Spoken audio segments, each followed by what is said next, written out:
المرسلين وعلى آله وصحبه أجمعين. رب اشرح لي صدري ويسر لي أمري واحلل عقدة من لساني يفقهوا قولي أما بعد.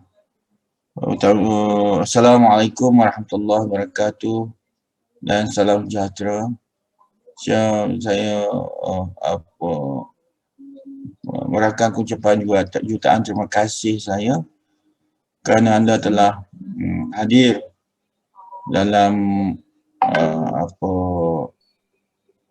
kuliah kita pada hari ini. Terima kasih banyak-banyak. Jangan lupa buat tugasan yang telah saya berikan kepada anda, dan juga tugasan tu jangan ditangguhkan tu, ikut apa yang telah saya berikan dalam slide. Dan juga inilah masanya untuk anda buat, sebab bulan ni tak apa sibuk bulan Ramadan ni. Cuma hari ini hari pertama kita berpuasa. Kita akan bulan Ramadan ya. Jadi saya fikir tak ada masalah lah untuk anda melakukan tugasan, dan jangan tangguhkan tugasan anda itu sampai ke last minute. Dia akan menjadi bertimbun-timbun, tak sempat nak buat. Jadi kalau boleh buat tugasan sekarang, jangan tangguhkan, especially tugasan berkumpulan tu, sebab tugasan berkumpulan itu dia memerlukan koordinasi ya, antara satu sama lain. Koordinasi ni penting dalam melakukan tugasan tu.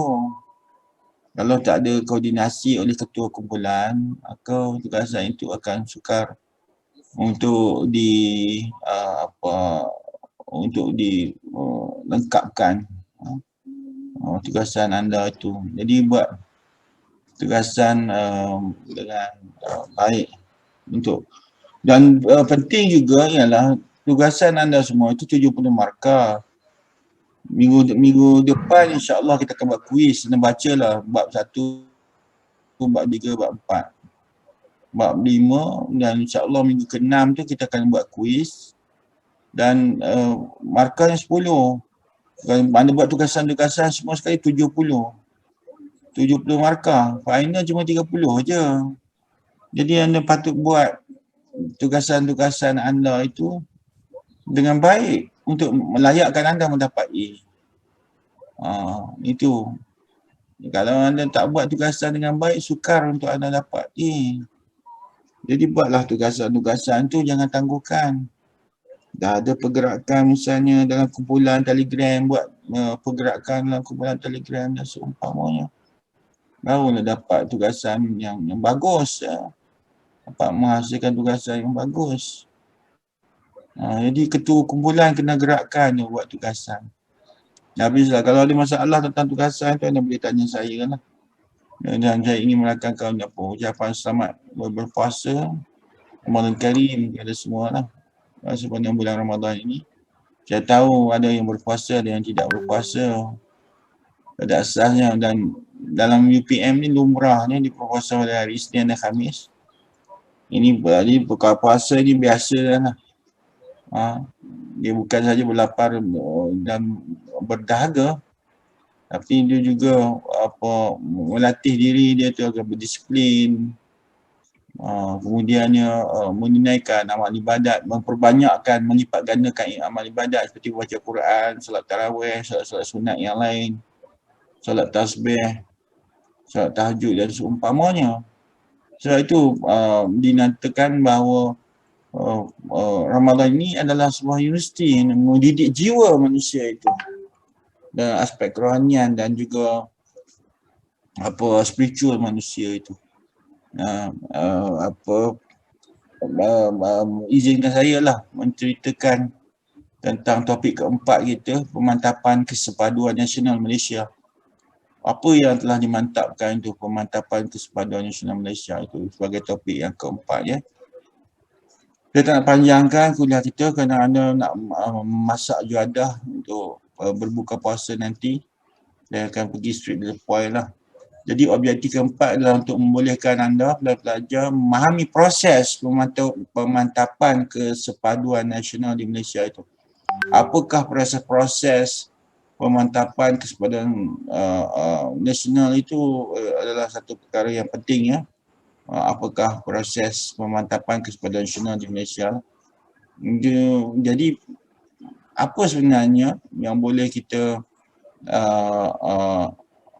jadikan untuk memahami proses pemantapan kesepadan sosial itu, apakah proses-proses yang perlu kita lalui untuk memulihkan anda orang kata mencapai satu tahap pemantapan kesepadan nasional di sini. Jadi setelah anda mempelajari topik ini, yang pertama anda boleh membincangkan proses pemantapan kesepadan sosial di Malaysia. Kemudiannya mengaplikasikan kesepadan sosial, kesepaduan sosial dalam kalangan masyarakat Malaysia. Kesepaduan di sini kalau boleh saya nyatakan dalam bahasa Inggeris lah, mudah anda faham. Dia bukan unity ya. Kesepaduan ni dia lebih tinggi daripada perpaduan, kesepaduan. Dia bukan unity, dia kalau kata kesepaduan sosial dalam bahasa Inggeris kita sebut social cohesion. Itu social cohesion dia kesepaduan. Jadi dia bukan social unity. Dia lebih tinggi lagi social cohesion itu. Itu yang kita sebut hasil pembelajaran tu. Dan hasil pembelajaran dalam topik keempat ni juga ialah bagaimana anda dapat mengaplikasikan kesepaduan sosial itu dalam kalangan masyarakat. Bagaimana anda dapat mengaplikasikan kesepaduan sosial atau social cohesion itu dalam kalangan masyarakat. Itu yang penting yang perlu anda berikan perhatian. Dan dalam topik ini, iaitu pemantapan kesepaduan nasional Malaysia, masyarakat berbilang kaum itu, berbilang agama, berbilang budaya, berbilang sistem kepercayaan itu telah menzahirkan berbagai cabaran kepada masyarakat kita. Setiap komuniti kita ada akar umbi etika dan peradaban yang dan juga ada cara hidup yang berbeza. Tapi tidak kita terpaksa menerima hakikat dalam masyarakat Malaysia ini kita berkongsi persamaan dan mencari titik pertemuan jika wujud perbezaan. Ini penting. Berkongsi persamaan dan mencari titik pertemuan jika berlaku perbezaan. Kemudian kesediaan kita berunding, bargaining dan juga melakukan mediasi, membawa keamanan, kestabilan dan keharmonian dalam negara kita. Inilah yang dikatakan kesepaduan nasional yang perlu kita mantapkan. Dan prosesnya, iaitu 3 proses motivasi ialah perpaduan yang diidamkan, kemudian kesepaduan yang telah dicapai dan penyatu paduan yang telah diusahakan. Dan apabila kita membina Indeks Perpaduan Nasional atau IPNAS pada tahun 2018, ia adalah usaha yang serius untuk memantau kesepaduan nasional. Jadi bila kita membina Indeks Perpaduan Nasional, ia ke arah satu usaha untuk memantau pemantapan kesepaduan nasional itu yang kita sebutkan tadi, kesepaduan yang ingin kita capai kan. Ini penting.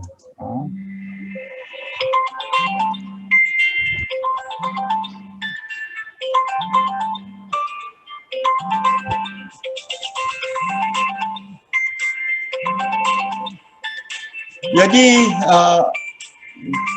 dalam topik 4 ni, apa yang akan kita bincangkan ialah dalam topik 4 ni apa yang kita akan bincangkan ialah yang pertama ialah perpaduan itu sendiri sebagai matlamat yang kita idamkan, dan juga di bawahnya kita akan bincangkan tentang detik-detik perbezaan. Kemudian kita akan bincangkan tentang kesepaduan. Ini tahap yang dicapai. Itu ada beberapa tahap tu. Pertama, kesepaduan nasional, dia panggil national cohesion. Yang kedua, kesepaduan social cohesion, termasuklah defisit sosial. Dan yang ketiga adalah etos nasional. Dan 4.3 itu ialah penyatu paduan. Proses yang diusahakan. Pada tahap etnik itu tahap keetnikan, batas etnik, hubungan sosial, rentak etnik, dan yang seterusnya ialah alat penyatu paduan itu. Tawar menawar itu ialah bargaining, perundingan, consultation, dan pengantaraan itu mediation. Pengantaraan mediation. Itu proses penyatu paduan yang berlaku dalam masyarakat. Izinkan saya untuk meneruskan lagi perbincangan kita.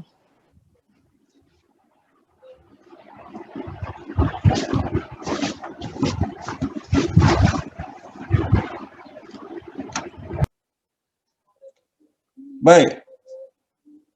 3 lapisan perpaduan itu perpaduan, kesepaduan dan penyatu paduan ya. Ini maknanya ada 3 lapisan di situ. Perpaduan, kesepaduan dan penyatu paduan kan. Okey. Pertama ialah perpaduan ya.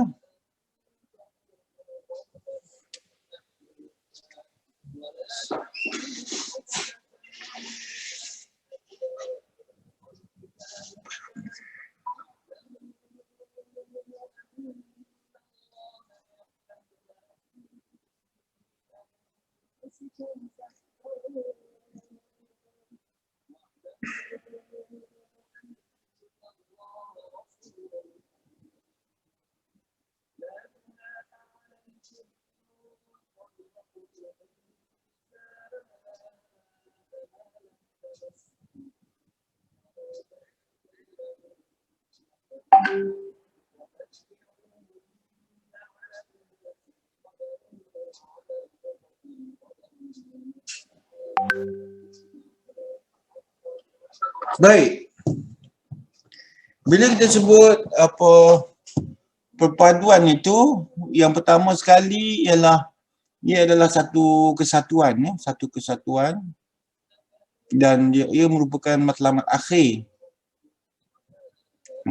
yang diidamkan dalam sesebuah negara yang berbilang etnik. Itu perpaduan.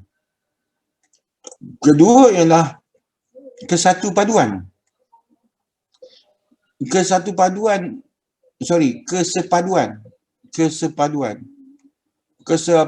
pula ialah keadaan bersepadu yang menjadi kesatuan yang utuh. Apakah faktor yang menjadi kesatuan yang utuh? Faktornya ialah keadaan aman, stabil, makmur dan sejahtera yang dicapai, tetapi diakui masih terdapat perbezaan dalam bentuk defisit sosial yang wujud dalam sesebuah masyarakat. Masih ada sedikit perbezaan yang dikenamakan dalam bentuk defisit sosial tadi. Jadi apa itu penyatu paduan? Penyatu paduan ialah dari segi bahasa dan sosiologi, iaitu proses menyatu padukan masyarakat berbilang kau dan juga berlakunya usaha berterusan pada peringkat semua lapisan masyarakat untuk menyelesaikan defisit sosial, berwahanakan tapak integrasi berprinsipkan tawar-menawar, perundingan dan mediasi. Maknanya penyatu paduan itu adalah satu proses dan juga usaha berterusan.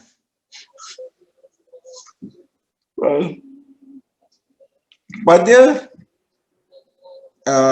setiap peringkat lapisan masyarakat, pada setiap peringkat lapisan masyarakat itu, untuk menyelesaikan defisit sosial tadi.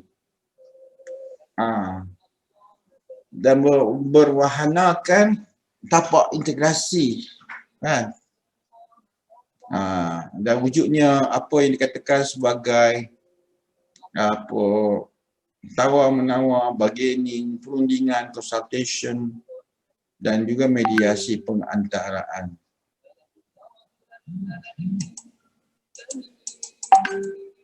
Jadi pengalaman Malaysia, ya kalau boleh saya ceritakanlah pengalaman Malaysia dari kesatuan ke perpaduan, ya.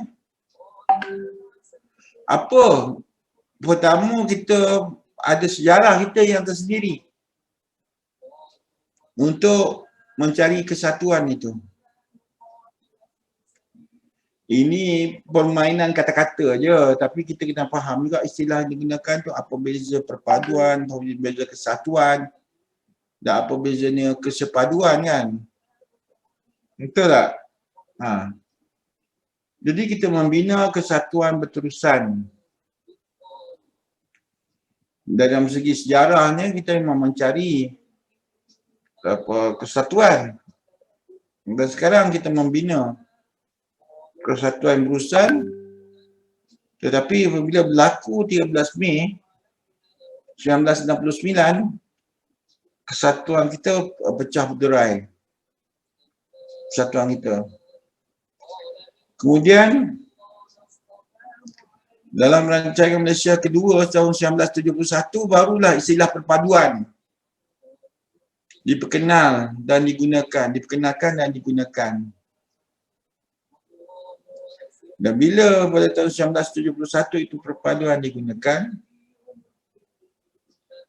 barulah kita kata perpaduan dalam kepelbagaian itu apabila diperkenalkan Indeks Perpaduan Nasional ataupun IPNAS tahun 2018.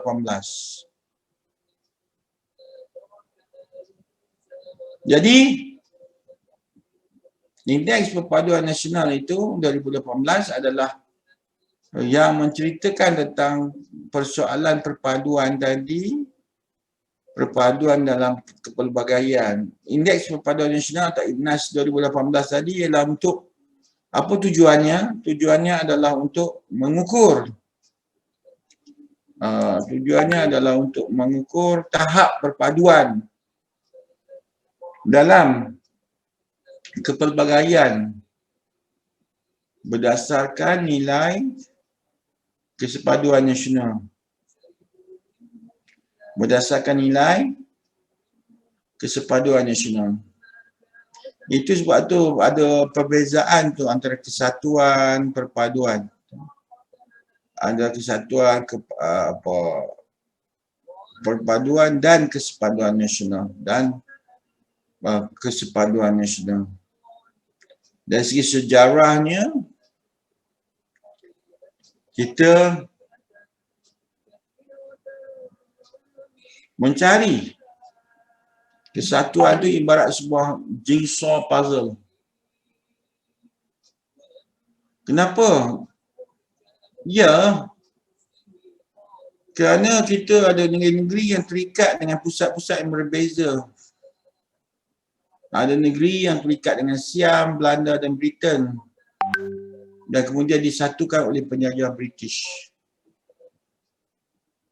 Dan menerusi pembentukan kesatuan dan persekutuanlah kita dapat membentuk satu kesatuan, iaitu di bawah negeri-negeri Selat, negeri-negeri Melayu bersekutu dan negeri-negeri Melayu tak bersekutu. Kemudiannya apabila Melayu Union tahun 1946 ditentang dan dimasukkan oleh kesatuan orang-orang Melayu, kerana Melayu Union itu telah mengurangkan kuasa Raja-Raja Melayu. Itu penting. dan juga mengurangkan kuasa politik Raja Melayu. Sehingga pada tahun 1948, Persekutuan Tanah Melayu telah dibentuk melibatkan semua negeri di Melaya. Dan mercu kesatuan dikatakan ketika kemerdekaan pada 31 Ogos 1957. Dan bila wujud 16 September 1963 itu diperluaskan kesatuan itu ke Semenanjung, Sabah dan Sarawak itu kesatuan tu yang telah dicapai. Nah, itu dinamakan sebagai kesatuan. Bermula tahun 1957 kemuncak kepada kesatuan dan juga perluasan kesatuan itu ke Semenanjung, Sabah dan Sarawak tahun 1963. 1963. Jadi membina kesatuan berterusan melalui kewujudan tapak integrasi itu. Apa maksud tapak integrasi? Tapak integrasi adalah ruang dan titik pertemuan antara kelompok strategik di Malaysia, iaitu sama ada etnik, agama, parti politik, NGO, masyarakat sivil dan lain-lain yang pelbagai bentuk. Contoh, di sini kita kata Community Liaison Committee 1949 terdiri daripada pemimpin-pemimpin elit kaum Melayu, kaum Cina dan kaum India. Kemudian penubuhan parti politik bersifat muafakat atau coalition tahun 1946 dan tahun 1952. Kemudian pilihan raya umum, institusi pilihan raya, ini dinamakan sebagai tapak integrasi tahun 1952 dan tahun 1955. Kemudian rancangan pembangunan 5 tahun 1955, 1956 hingga 1960. Kemudian termasuklah juga perlembagaan pada tahun 1957 itu adalah tapak integrasi, ruang di mana titik pertemuan antara kelompok strategik Malaysia yang pelbagai bentuk tadi.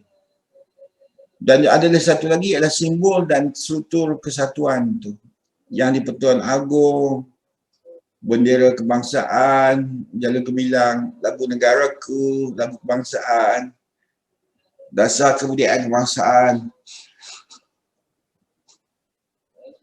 bahasa kebangsaan dan sekolah aliran kebangsaan. Jadi untuk membina kesatuan itu, kita perlu ada tapak integrasi. Contoh tapak integrasi telah saya ceritakan tadi kepada anak. Contoh tapak integrasi. Dan tapak inilah adalah satu wahana penting yang dapat merealisasikan kesatuan. Yang dapat merealisasikan kesatuan tadi. Itu apa yang harus anda faham tentang maksud tapak integrasi. Dia ataupun dalam bahasa Inggeris disebut apa, platform of integration. Platform of integration. Kemudian kita lihat 13 Mei 1969, kesatuan menjadi pecah berderai. Tiba-tiba berlaku perubahan ungkapan dan haluan negara bila 13 Mei itu berlaku. Dan perpaduan menggantikan perkataan kesatuan. Sebelumnya kesatuan kan. Sekarang ni kita nama perpaduan pula. Dan kesatuan dalam kepelbagaian tidak lagi digunakan. Kesatuan dalam kepelbagaian. Sebab perpaduan menggantikan perkataan kesatuan. Jadi perpaduan dalam kepelbagaian digunakan sejak dia tak boleh kata guna pakai ni pakaian.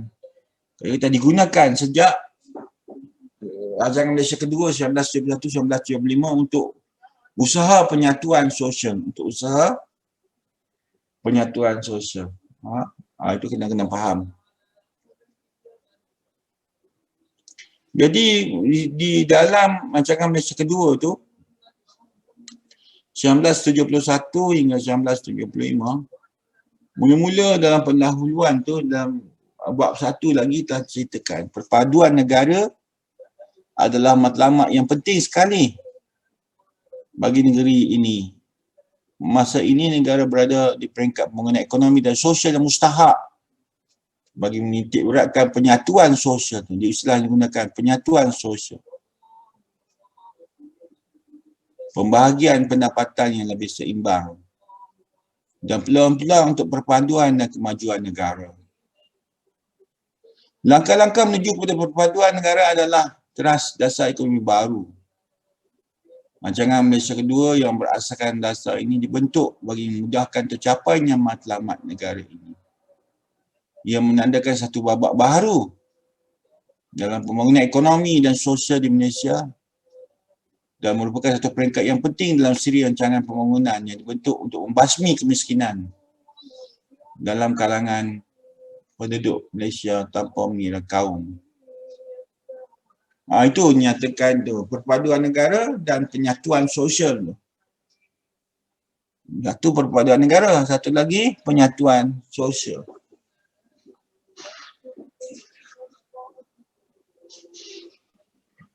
Jadi sejak 13 Mei 1969, setelah 50 tahun, bagaimana keadaan setelah 50 tahun sekarang keadaan kita ini? Adakah masih wujud kemiskinan? Especially dalam kalangan orang-orang Melayu yang mana hidup merempat dalam negerinya sendiri, dalam negaranya sendiri. Bagaimana keadaan orang Melayu yang menang sorak kampung Tergadai? Bagaimana keadaan orang-orang Melayu? Adakah tercapai dasar ekonomi baru 30% equity Bumi Putera? Apabila kita bercakap soal perpaduan dalam kepelbagaian tadi, dia tidak ada satu ukuran yang objektif dan serius. Dan kalau kita nak mengukur, biasanya kita dengar cerita di media sosial. Kalau kita bersembang di kedai mamak ataupun ke halaman berita sedunia. Jadi penilaian umumnya itu keadaan semenjak 13 Mei 1969 sampai sekarang ni 50 tahun. Hubungan etnik itu turun naik keadaannya, dia sebut stable tensionnya, tegang tapi tenang. Tegang tapi tenang, stable tension. Dan pertama kali dalam sejarah Malaysia kita berusaha membina indeks perpaduan nasional atau INAS. Mandat dan juga pembiayaan oleh Kerajaan Malaysia melalui JPM, Jabatan Perdana Menteri, dan juga JAPNIM, Jabatan Pembangunan Negara dan Integrasi Nasional. Dan indeks perpaduan nasional ini bertujuan untuk mengukur tahap perpaduan dalam kepelbagaian. Mengukur tahap perpaduan dalam kepelbagaian. Itu kena anda ingat tu. Dan bila disebut perpaduan matlamat yang diidamkan,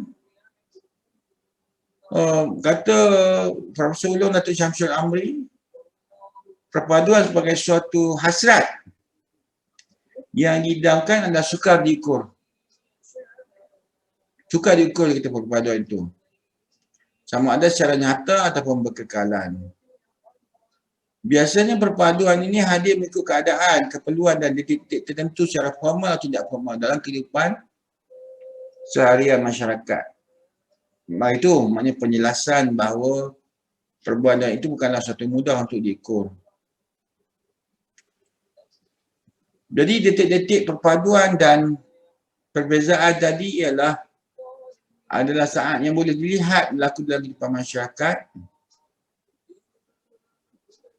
dan juga ada yang kita sering lihat menunjukkan muncul perpaduan dalam detik-detik ketika satu pergaulan di pasar, ketika majlis perkahwinan, di tempat makan,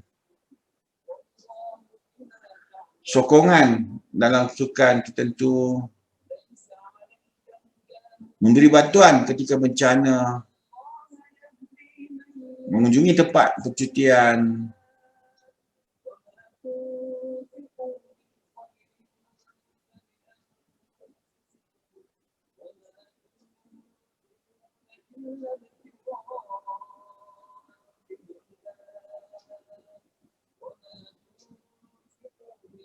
dan kalau kita lihat di sini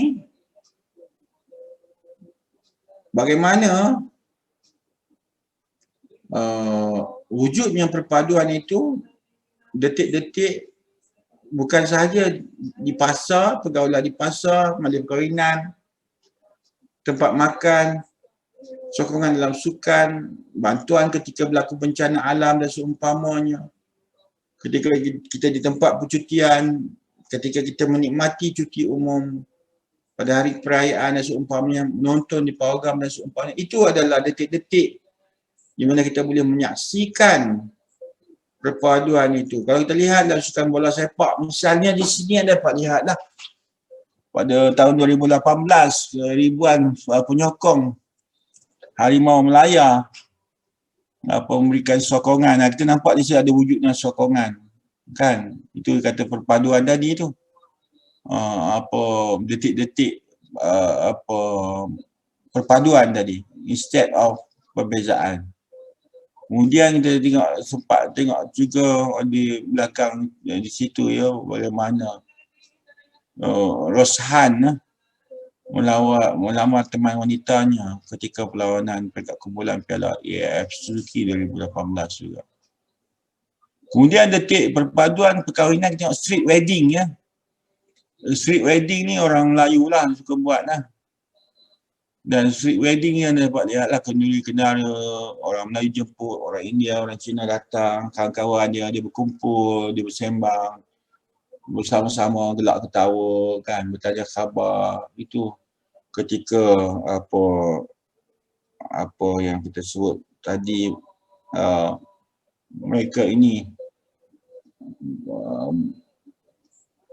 dapat merealisasikan perpaduan itu walaupun pada asalnya perbezaan kan. Kemudian dari segi kesihatan juga kita dapat lihat ketika menerima suntikan, rawatan perubatan dan seumpamanya, mereka dapat hidup bersatu kan, bersama-sama antara satu sama lain. Kemudian ketika makan, sama ada di kafe, di restoran, kedai mamak dan seumpamanya, akan dapat lihat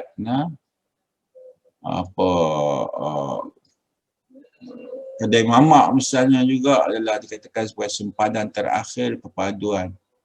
Mereka dapat duduk bersama-sama, menjamu selera kan, walaupun berbeza agama, keturunan, latar belakang, etnik, ras dan seumpamanya. Ini bagus kalau detik perpaduan itu dapat kita rakamkan. Kemudian detik perpaduan juga kita lihat sukan Apabila Lim Chong Wei bermain, semua rakyat Malaysia sokong. Tak kira Melayu, Cina, India, Kazan, Dusun, Iban dan seumpamanya. Jadi anda patut lihat dan fikirkanlah. Lihat, fikir dan bincang. Apakah perkara yang membezakan antara anda dengan orang di sekeliling anda? Apakah perkara yang membezakan anda dengan orang di sekeliling anda? Adakah perbezaan-perbezaan ini menyukarkan kehidupan anda setiap hari? Itu persoalan. Pertama, anda patut lihat, fikir dan bincang. Apakah perkara yang membezakan anda dengan orang di sekeliling anda? Satu. Kedua, adakah perbezaan ini menyukarkan kehidupan anda?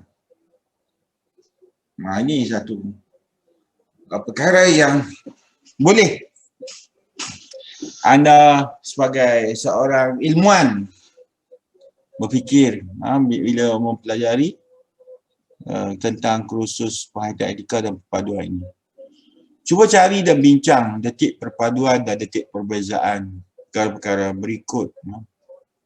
Ketika sambutan perayaan, ketika pesta jualan murah, pakaian seumpamanya. Ketika krisis kewangan, detik perpaduan itu ketika cuti umum, di pusat tuition, aktiviti di sekolah, kejadian jenayah, aktiviti percutian, diskriminasi positif, permainan komputer, tempat kerja, pertunjukan fashion, pengebumian jenazah, muzik, bencana, gotong royong, majlis amal dan kepenggunaan. Cuba anda cari dan bincangkan detik perpaduan dan detik perbezaan mengenai perkara-perkara ini. Bila kita sebut kesepaduan tadi, seperti yang telah saya nyatakan, kesepaduan ialah keadaan aman, stabil, makmur dan sejahtera yang dicapai, tapi diakui masih terdapat perbezaan dalam bentuk divisi sosial yang wujud dalam sesebuah masyarakat. Jadi kesepaduan itu ialah apabila kita berada dalam keadaan aman, stabil, makmur dan sejahtera. Walaupun ada punya perbezaan-perbezaan antara kita, itu kesepaduan. Dalam konteks politik federalisme, contohnya kesepaduan sebagai kesepaduan sosial. Bagaimana parti politik pembangkang yang sebelum ini membentuk Pakatan Harapan memenangi pilihan ke-14 Raya Umum ke-14 tanpa pertumpahan darah dan bentuk kerajaan pada tahun 2018. Mereka membentuk kerajaan pada tahun 2018 tanpa pertumpahan darah, menang pilihan raya. Dapat lihat atas pentas ketika itu ialah Tun Mahathir, Tan Sri Muhyiddin, Lim Kit Siang. Kemudian di sebelah di sebelah sana Mat Sabu, Azmin Ali, Tian Chua. Ada gambar, cuba tengok. Ketika mereka menang pilihan raya umum ke-14. Dan juga kita dapat lihat kesepaduan sosial dalam politik federalisme ni berlaku juga dalam kalangan ketika UMNO dan PAS meterai piagam muafakat nasional dalam perhimpunan penyatuan ummah. Himpunan penyatuan ummah. Itu contoh kesepaduan sosial aspek politik federalisme. Begitu juga kesepaduan sosial Dalam aspek bahasa. Jadi bahasa Melayu sebagai bahasa kebangsaan itu penting demi kelangsungan perpaduan dalam negara kita. Dan juga kita perlu elakkan sikap anak tiri dengan mengutamakan bukan bahasa kebangsaan ya untuk mengambil bekerja. Jangan jadi racist ya. Contoh racist di luar sana ramai. Majikan-majikan menggunakan bahasa Mandarin untuk alasan ambil pekerja Cina contohnya. Pada masa yang sama orang Melayu perlu meneruskan belajar bahasa Mandarin. Saya tidak ada masalah. Tapi alangkah malunya kita orang Malaysia kalau kita tidak fasih berbahasa Melayu atau bahasa kebangsaan. Itu lagi menyedihkan kita lah. Kita tidak fasih bahasa kebangsaan.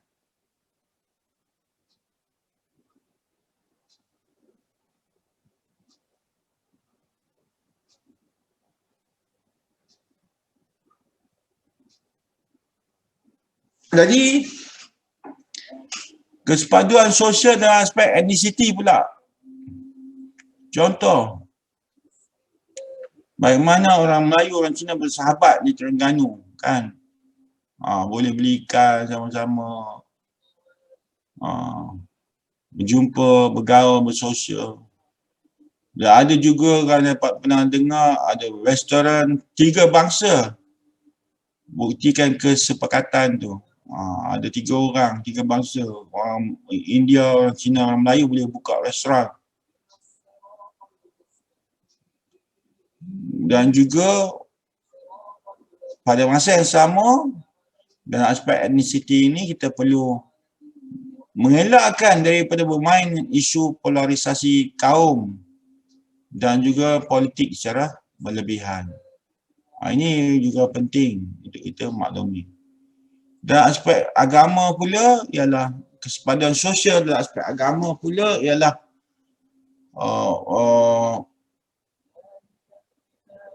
kalau kita tidak tangani isu-isu agama dan isu perkauman dengan berkesan, dia boleh menghancurkan negara kita.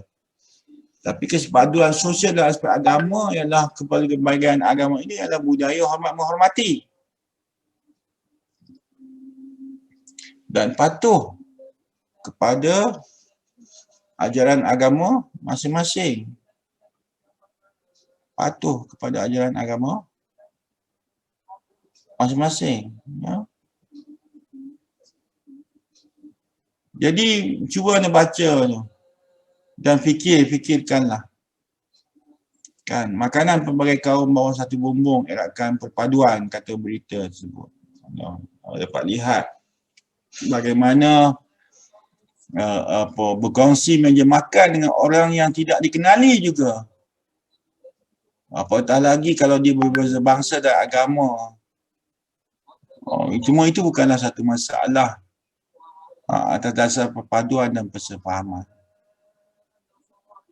Dan situasi itu meja makan dengan orang yang tidak dikenali ataupun individu yang berbeza bangsa dan agama tadi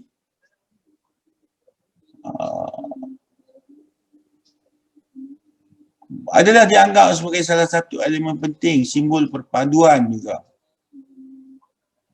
Penjualan makanan di bawah satu bumbung oleh peniaga pelbagai kaum.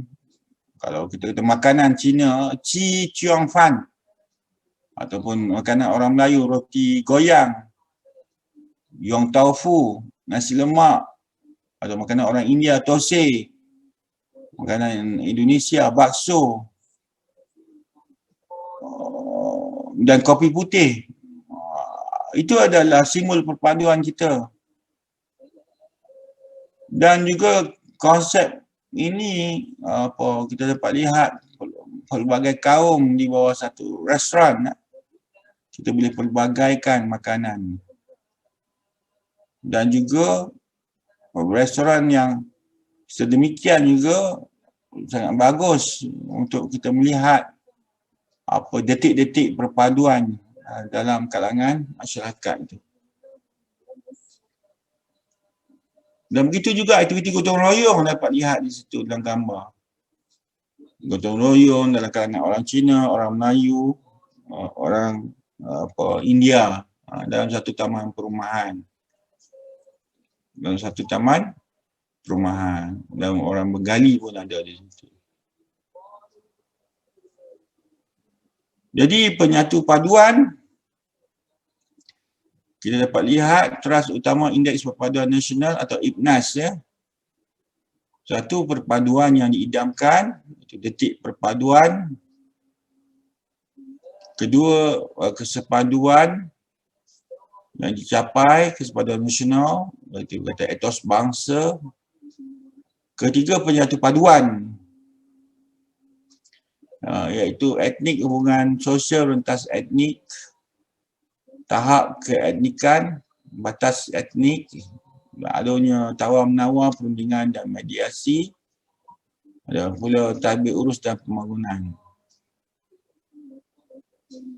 Jadi itulah caranya kita dapat mencapai perpaduan, kesepaduan dan penyatu paduan.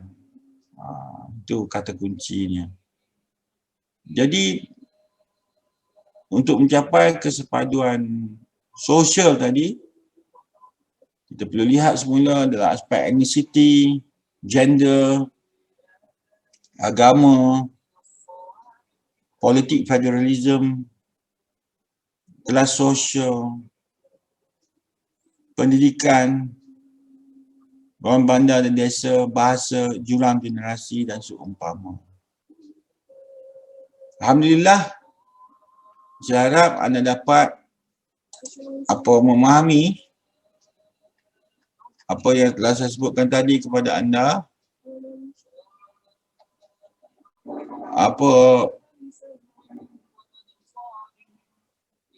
Bagaimana anda dapat membincangkan proses pemantapan kesepaduan sosial di Malaysia, dan juga anda dapat mengaplikasikan kesepaduan sosial dalam kalangan masyarakat Malaysia. Jadi saya buka kepada anda sekalian, kepada sebarang soalan. Sebelum saya ambil gambar kehadiran anda dan masukkan dalam grup Telegram kita. Dipersilakan.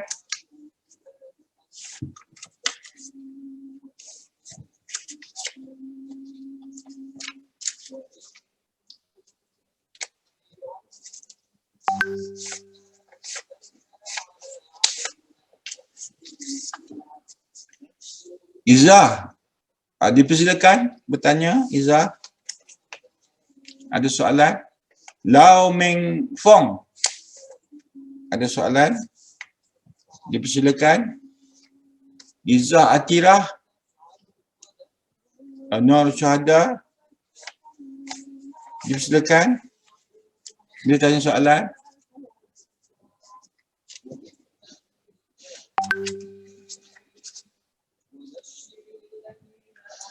Ini Abdul Hafiz baru masuk ni, pergi mana ni tadi?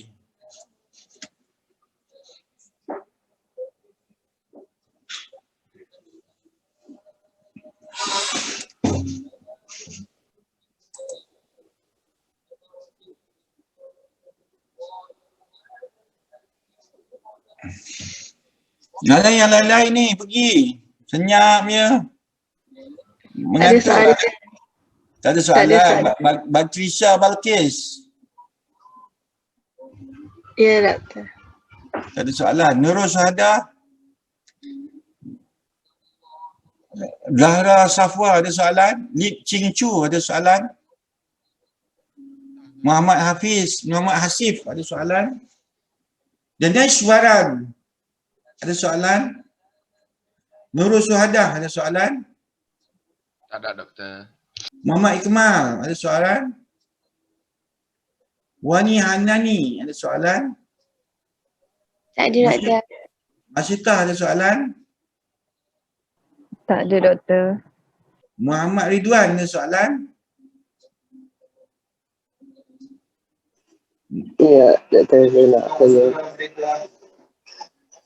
Apa apa tindakan pihak kerajaan untuk mengeratkan lagi perpaduan antar kaum kat Malaysia?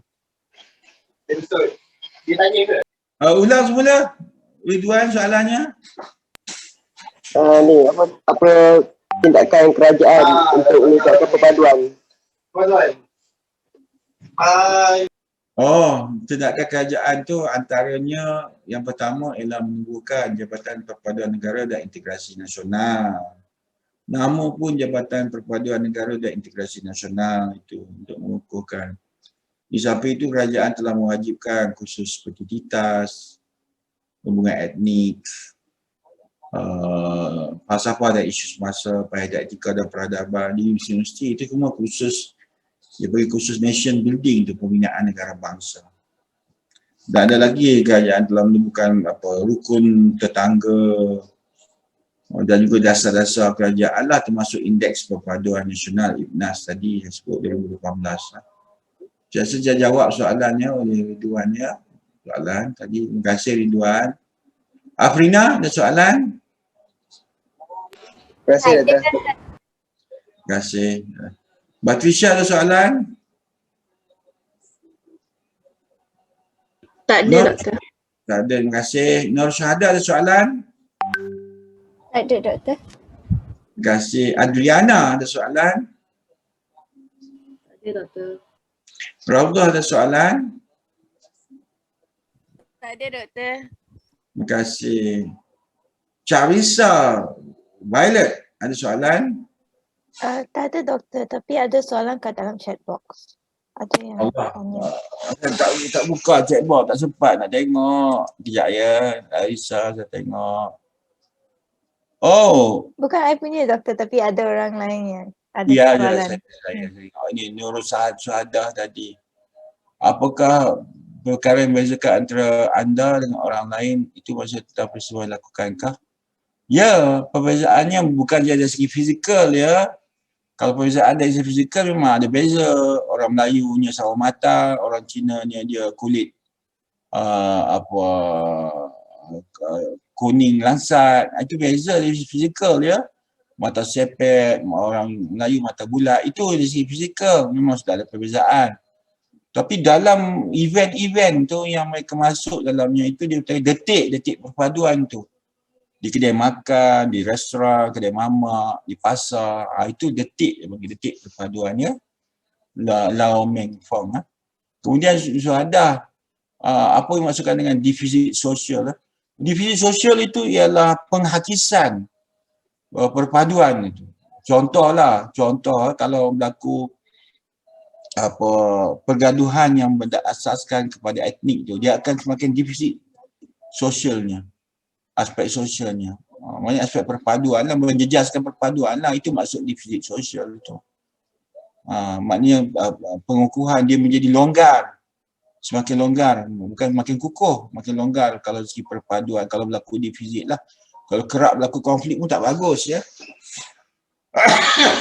Kalau anda kata 13 Mei adalah defisit sosial, ya betul juga 13 Mei.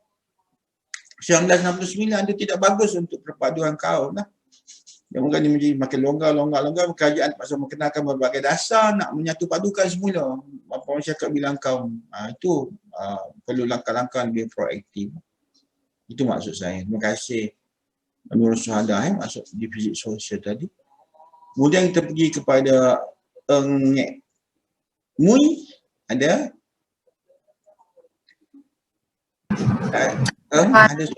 soalan? Tak ada, terima kasih. Muhammad Izzuddin ada soalan? Tiada doktor. Terima kasih Nur Ain, Muhammad Izzuddin. Nur Ain Farhana ada soalan? Tak ada, Doktor. Okey, Ajmal Raimi ada soalan? Tak ada doktor. Saya ingatkan perempuan, lelaki rupanya. Atasha ada soalan? Tak ada, Doktor. Terima kasih. Fatin Anissa ada soalan? Ada doktor. Terima kasih. Kashmira Sheila ada soalan? Ada doktor. Terima kasih. Muhammad ada soalan? Tak ada soalan. Siti Aisyah ada soalan? Ada doktor. Terima kasih. Muaz ada soalan? Setakat ini tak ada lagi doktor. Terima kasih. Syazah ada soalan? Tak ada doktor. Terima kasih. Anis Izzatul ada soalan? Tak ada doktor. Anis, apa saya nak lantik you jadi ketua kumpulan kita boleh? Ketua apa tu? Ketua kumpulan. Ketua kumpulan. Kuliah ni tak ada ketua ni. Tak ada orang nak menyatu padukan anak-anak ayam bawahan ni.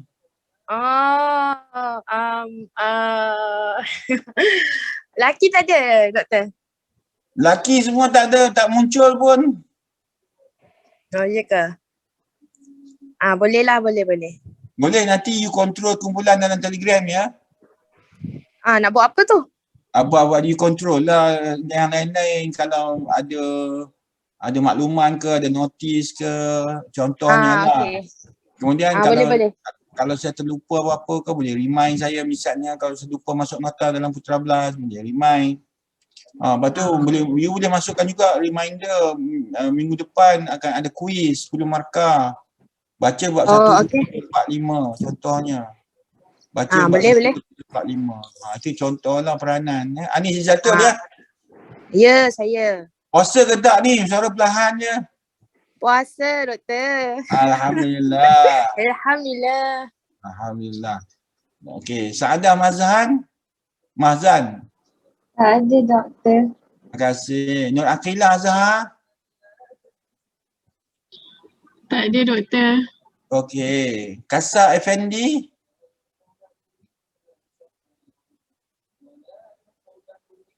Ada. Izzah ada.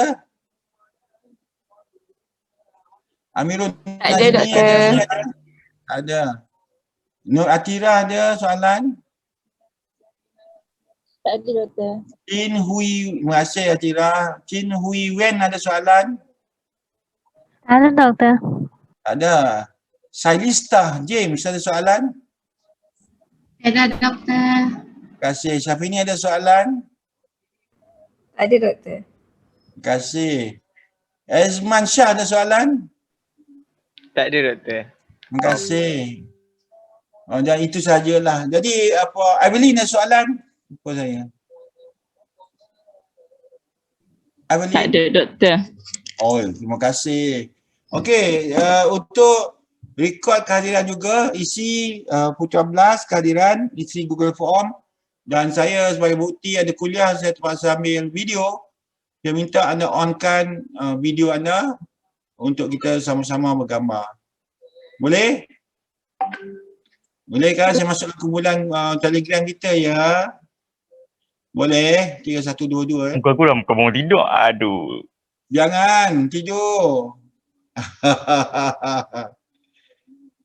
Okey, ni orang Muhammad Haziq steady je. Muaz steady je. Yang ni kuliah 14 ke kuliah 12 ni? Ni Zaza ni. Janganlah tidur Zaza. Zarif pun rambut lain macam ni Zarif. Okey, apa masuk dalam tidur? Ikmal. Style rambut saya memang macam ni. Style rambut. Saya kira 1, 2, 3 senyum ya. Okey, saya ambil gambar bukti kehadiran, saya masuk dalam kumpulan Telegram ya. Okey? Okey? Ya Allah, daripada ni padam pula. Ajak. Allahu Akbar. Allahu Akbar. Okey. Okey, mana ni? Apa yang lain ni? Siti Aisyah, Syazah, Kasa, Syafini dan Amirul Najmi. Ada dalam skrin ni. Saya ambil gambar. Saya kira 1, 2, 3. Kemudian saya kata cheese, senyum ya. Sebab gambar anda akan menjadi kenang-kenangan dalam hidup anda. 1, 2, 3. Kata cheese. Okey, ada dalam kumpulan Telegram. Itu frame pertama. Frame kedua pula. Frame kedua. Okey. Evelyn ada ni. Oh, banyak botol air Evelyn kat belakang tu. Okey, senyum ya. Senyum. Saya kata 1, 2, 3. Frame kedua ini. Dan senyum. 1, 2, 3 senyum ya. 1, 2, 3 senyum. Okey, dalam kumpulan kita. Dan seterusnya frame yang pertama. Wani Hanani tengah minum air ke? Okey. 1. Kejap ya. 1. Kata cheese ya. 1, 2, 3 cheese ya. 1, 2, 3 cheese. Alhamdulillah. Selamat Hari Raya Aidilfitri. Kita berjaya merakamkan kuliah kita pada hari ini. Dan selamat berpuasa, selamat menyambut Ramadan. Jangan lupa menyediakan juadah Ramadan, tolong ibu bapa anda. Dan semoga anda dapat melengkapkan puasa anda selama 30 hari. Dan selamat menyambut Hari Raya Aidilfitri. Wabillahi taufiq wal hidayah. Wassalamualaikum warahmatullahi wabarakatuh. Terima kasih. Terima kasih doktor. Terima kasih doktor. Terima kasih doktor. Terima kasih syuhada. Selamat Terima kasih, Prof. Selamat berpuasa. Terima kasih Nur Akhilah. Berpuasa, Prof. Judin. Terima kasih Nur Akhilah. Terima kasih doktor.